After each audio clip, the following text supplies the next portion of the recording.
Hi, everybody. I wanted to talk about slowing down today and how hard it really is, even when we think we're slowing down. And more importantly, how do we really do it once we understand it? But maybe the first thing is to really get it in our hearts, minds, and souls that we're not doing as well as we think sometimes.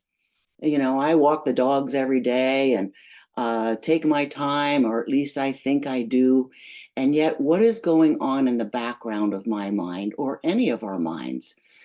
We're thinking, well, I think I'll do this. I think I'll add on to this. I think I can do one more thing and one more thing.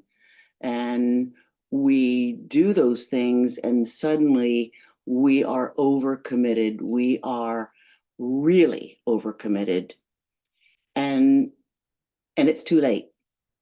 Now, once I am committed to something, I'm not one to back out of it. You're probably not either. In fact, I think I know that about you.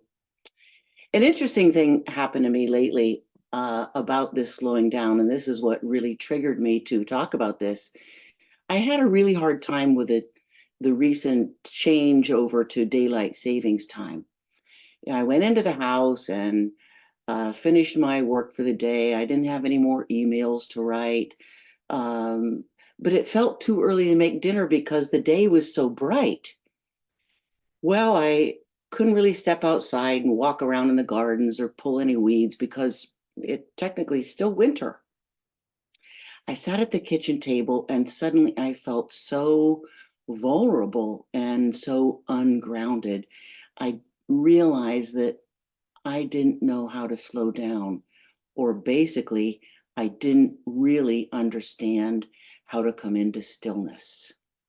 So, what's going on? You probably have your own example of that when you're caught short and you have that time that is just empty, and we don't know what to do with empty.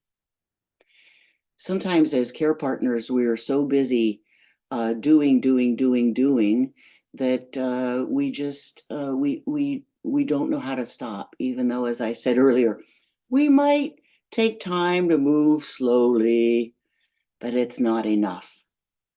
The other thing that might be happening for some of us is that we believe that we're really not okay unless we are doing something all the time.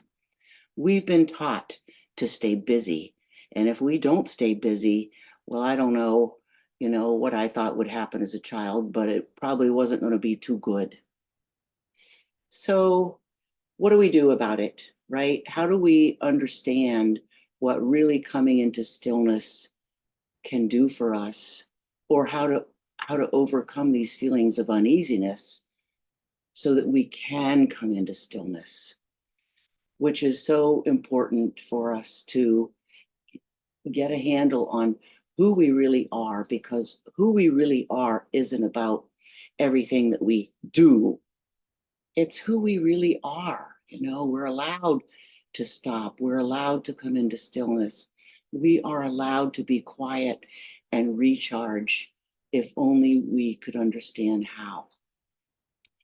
So a few ways that we can do that when we are not feeling grounded, whether it's examples like I just gave, or just simply feeling chaotic. Sometimes we can take a moment and feel our five senses. What do we smell or see or hear? And for myself, sitting at the kitchen table that day, I realized touch. We can literally lean into something like touch the table, or touch the kitchen counter, lean into it, because this can help orient us in time and space. So however you're grounding yourself, or whatever tools you have to do it, let's remember to pause and say, okay, this is just a moment of chaos, a moment where I'm feeling ungrounded, or ungrounded because I am too still. Take a deep breath, lean into something, Put a hand on your heart. Meet yourself in tenderness.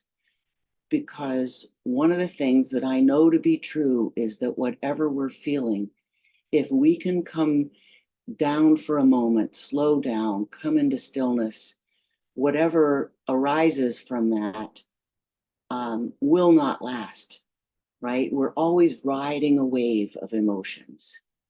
And the other thing that we might be avoiding about coming into stillness is what we feel. But that's for another time. All feelings do pass. All thoughts come to neutral. This wave, can we ride the wave? With practice, we really can learn to slow down, slowing down into stillness. We can all speed up when we need to. We all know how to speed up. And we can slow down too with practice and support of one another. Or if I can support you, let me know. But let's slow down in a way that really may not have occurred to us before. Thanks for listening.